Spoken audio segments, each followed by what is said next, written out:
Oh ben, le français, ça a été mon véhicule pour apprendre, pour acquérir le savoir et les connaissances.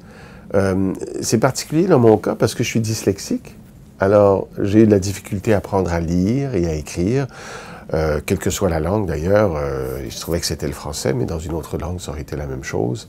Les B, les D, j'avais tendance à les mélanger et tout ça. Puis j'ai eu une madame qui s'est occupée de moi dans les années 50 pendant une bonne année pour que j'apprenne à lire et à écrire. À l'époque, on n'avait pas d'orthophoniste. C'était une madame qui était très compétente et qui m'a incité à me concentrer sur chacune des lettres de notre alphabet cunéiforme, notre alphabet français. Et c'est comme ça que j'ai appris à d'abord maîtriser la langue française. Et par la suite, bien, j'ai pu apprendre tout ce qu'un enfant doit apprendre, à lire, à écrire, à compter, et puis à commencer à réfléchir aussi dans une langue plutôt qu'une autre. La langue française est une langue extraordinairement adaptée à la pensée, à la réflexion. Et donc, à travers les lectures, à travers les cours des professeurs, le jeune apprend à intérioriser tout ça, puis à réfléchir, à avoir une démarche intellectuelle au début qui s'épanouit avec le temps, qui étend ses ailes et qui lui permet à l'adolescence de découvrir des choses merveilleuses, des auteurs, des poètes, des écrivains, des dramaturges, maîtriser la physique, la chimie, la géographie, les dictées les dictées dans la langue française. Étant dyslexique, je faisais beaucoup de fautes. Et j'avais un professeur qui s'appelait M. Roland Boutaric, qui était très sévère et en même temps était un grand pédagogue. Et il nous disait que nous allions être notés de 0 à 20. Et si on avait une faute, on avait 0. Puis si on n'avait pas de faute, on avait 20 sur 20. Et ceux qui avaient une faute et qui avaient 0 étaient en retenue le samedi. Et qui s'occupait de nous le samedi? Lui. Mais c'était de bonne guerre parce qu'on avait toujours 20 mots de vocabulaire en langue française à apprendre la veille de cette dictée-là pendant toute l'année. Et il pigeait toujours dans ces 20 mots-là, que ce soit ceux de la veille ou ceux de la semaine dernière ou d'il y a un mois. Et donc, il n'y avait jamais un mot qu'on n'avait jamais vu ou étudié. Donc, c'était de bonne guerre. Alors, ma première dictée que j'ai eue avec lui, c'était en décembre, parce que je suis arrivé au milieu de l'année, et j'ai eu 43 fautes. Et la dernière dictée, j'ai eu 3 fautes. Alors, de décembre à juin, le petit dyslexique que j'étais, sans aide particulière, simplement en ayant à me concentrer sur ces mots-là tous les jours et en ayant un professeur sévère qui exigeait qu'on donne le maximum de soi-même, j'ai réussi à surmonter ce problème et donc à continuer à maîtriser la langue française. Quand j'écris aujourd'hui, j'ai toujours un dictionnaire à côté de moi pour ne pas faire d'erreur. Je vous raconte tout ça parce que la langue française est un véhicule exceptionnel pour à peu près tout. Mais encore faut-il le maîtriser.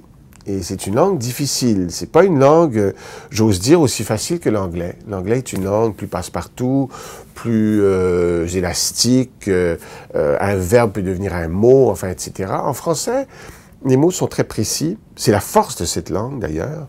Elle est extraordinairement précise. Il n'y a pas de pensée, de geste ou d'action qui ne puisse être caractérisée par un mot en français. Et c'est une langue vivante qui est toujours en train de progresser, d'avancer. Il y a toujours de nouveaux mots qui rentrent dans la sphère culturelle du français, avec l'Académie française bien enfoncée, n'est-ce pas, qui analyse tous ces nouveaux mots qui arrivent et qui en avalise certains, et d'autres, pour d'autres, on va attendre encore un petit peu parce que ce mot-là n'est pas encore adopté par assez de gens. Il y a aussi le danger de l'anglais, des anglicismes. En France, ils sont très inquiets. Ici, on fait très attention au Québec et au Canada français. On a raison de le faire aussi. Mais en même temps, il ne faut pas capoter, comme on dit en latin, parce que vous savez, quand on connaît bien la langue anglaise, on se rend compte qu'il y a beaucoup de mots français en anglais.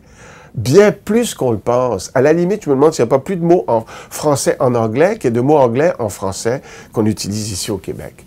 Dans cette langue française est celle de la connaissance, du savoir, de la pensée, de la philosophie.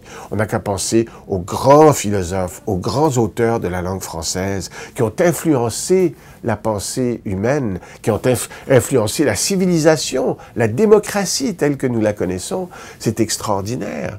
Les Voltaire, Jean-Jacques Rousseau, Montesquieu, et puis alors les grands écrivains qui évidemment nous interpellent au-delà des siècles, au-delà des âges, et qui nous font réfléchir. Et moi, quand j'étais adolescent, j'ai découvert ce plaisir d'apprendre, ce plaisir de se désaltérer à la fontaine du savoir.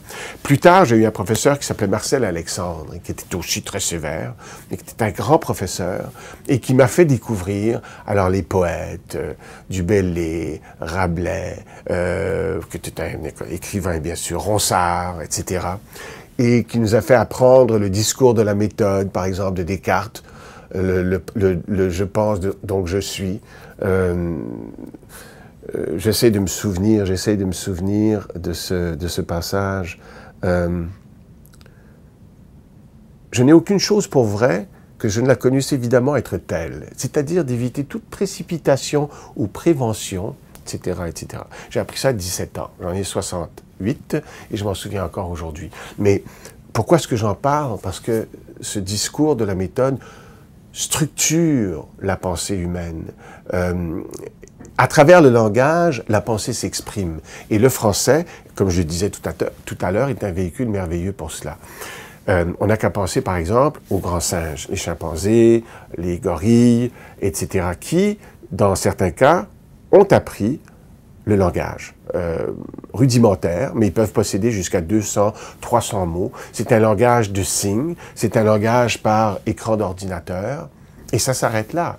Alors, ils ont une pensée, oui, qui se limite probablement à celle d'un enfant humain de 4 ans, à peu près, ce qui est déjà extraordinaire, mais la différence entre les chimpanzés et nous, c'est 500 gènes. Sur 35 000, c'est pas beaucoup, 500 gènes. Mais dans ces 500 gènes-là, il y a la capacité de parler. Il y a le langage. Et il y a donc l'apprentissage possible du français, qui est une des langues les plus puissantes, les plus porteuses de connaissances, les plus habiles en tant qu'outil et véhicule pour la pensée qui soit sur cette terre. Une langue qui remonte à la nuit des temps, qui nous vient du latin. À l'origine, c'était le latin vulgaire que le peuple parlait, qui est devenu plus tard le français et beaucoup plus tard le français moderne. Alors, quand on ouvre le dictionnaire, que ce soit le Larousse ou le Robert ou un autre, ce qu'on regarde, ce sont des mots qui ont été utilisés par des humains comme nous qui ne sont plus depuis des siècles, qui ont inventé un mot, qui ont commencé à l'utiliser ou qui l'ont décliné d'une autre façon et qui se retrouvent dans notre dictionnaire. Lire, par exemple, le Petit Larousse ou le Robert, c'est un parcours dans le temps, c'est un parcours dans la culture. C'est remonter justement à ces âges très lointains où notre langue se construisait. Et moi, le rêve que j'ai, c'est tout un rêve, de pouvoir lire avant de mourir un grand dictionnaire de la langue française, mais dans sa forme encyclopédique. On peut toujours rêver, parce que ça va me prendre des mois probablement, mais il y a tant de mots là-dedans qui valent la peine d'être découverts, d'être redécouverts, qu'on ne connaît pas, et qui nous viennent de la nuit des temps. C'est ça, la richesse du français, l'épaisseur culturelle de cette langue qui n'est pas née hier. Et c'est notre véhicule. Et moi, ce que ça m'apporte sur un plan personnel, c'est un enrichissement continuel à tous les niveaux. Moi, je suis journaliste scientifique. Beaucoup de mes lectures sont en français, mais je dirais presque encore plus de mes lectures sont en anglais. Pourquoi? Parce que, étonnamment, la langue internationale de la science, c'est l'anglais. Si tu es un chercheur francophone au Québec, au Canada français ou en France, ou en Belgique ou ailleurs, en Afrique, que tu veuilles publier dans une grande revue scientifique, un article qui est revu par nos pairs, etc., et publié, il faut l'écrire en anglais. C'est la langue de la science. Ce qui ne veut pas dire, et c'est là où l'ACFAS joue un rôle extraordinairement important, ce qui ne veut pas dire qu'on ne peut pas se réunir entre nous francophones, avoir des colloques, discuter, réfléchir, présenter les résultats de nos recherches dans la langue française que nous célébrons et tout faire pour que dans ces grands forums internationaux, le français soit célébré, le français brille. Pourquoi est-ce nécessaire? D'abord parce que la science est un des piliers de la culture et de la culture française. Il y a de très très grands savants dans l'histoire de la science qui étaient français d'origine et qui parlaient la langue qui parlaient le français. Mais au-delà de cela, c'est que la langue, même si la langue française, même si elle n'est pas écrite de façon généralisée dans les revues scientifiques, c'est quand même la langue de la pensée. C'est la langue de la réflexion. C'est la langue, encore une fois, qui peut cibler avec une précision extraordinaire un point particulier de la connaissance ou du savoir et le développer et le décliner de mille et mille façons. Alors, parce que cette langue est un outil formidable pour la communication et pour l'analyse et la réflexion, ben, pour un journaliste scientifique comme moi, elle est essentielle. Je suis comblé de penser que je puisse participer à une émission comme Découverte avec mes collègues, acquérir des connaissances scientifiques et les vulgariser, les rendre attrayantes, compréhensibles et intéressantes pour un large public dans la langue française. Il n'y a rien, dans le fond, qui sous-tend mieux une langue qu'une émission ou que des revues de vulgarisation scientifique ou une émission de radio ou de télévision qui décline cette langue et qui fait rayonner la langue française partout à travers ce pays en nous faisant acquérir la connaissance. Le français, pour cela, est une langue extraordinairement bien adaptée à cette mission. Et parce qu'il y a la pression constante de l'anglais, ici au Québec et au Canada français en particulier, nous faisons très attention dans les textes que nous écrivons, dans les discours que nous rendons, dans les communications que nous faisons au public, pour que le français soit toujours bien parlé, qu'on choisisse toujours le terme exact. Et c'est un tel plaisir de chercher dans le dictionnaire un terme encore plus précis ou exact par rapport à celui auquel nous pensions, afin de trouver vraiment la solution juste. Et là, il y a le moment de grâce quand on est en train d'écrire et on se rend compte que ce qu'on vient de jeter sur le papier ou sur l'écran de l'ordinateur est dans un français mélodieux, précis, agréable à lire et à entendre.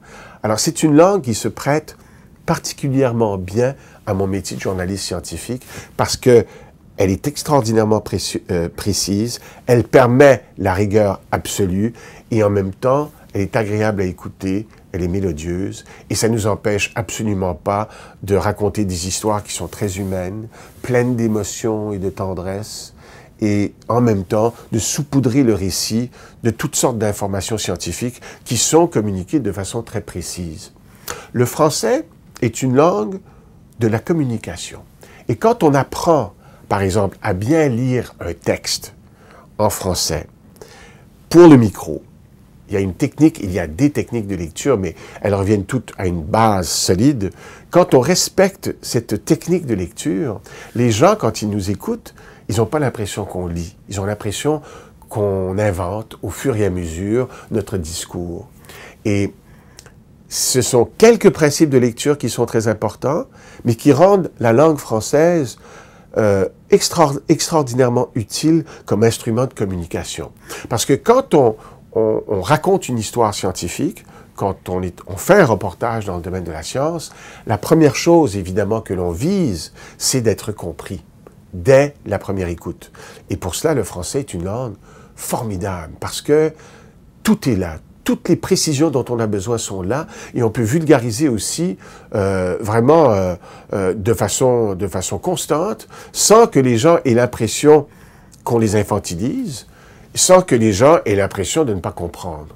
On peut arriver à un niveau de langage qui est celui de tout le monde, qui est en même temps assez relevé pour que le français soit bien exprimé, mais en même temps que l'information passe bien. Et le français est vraiment un outil extraordinaire pour la communication scientifique. Donc, je m'estime privilégié de pouvoir parler cette langue, de pouvoir l'écrire et de communiquer ce que font les scientifiques dans leur laboratoire, dans leur tour d'ivoire, communiquer cela de façon attrayante, compréhensible à un grand public grâce à la beauté, la merveille qu'est la langue française.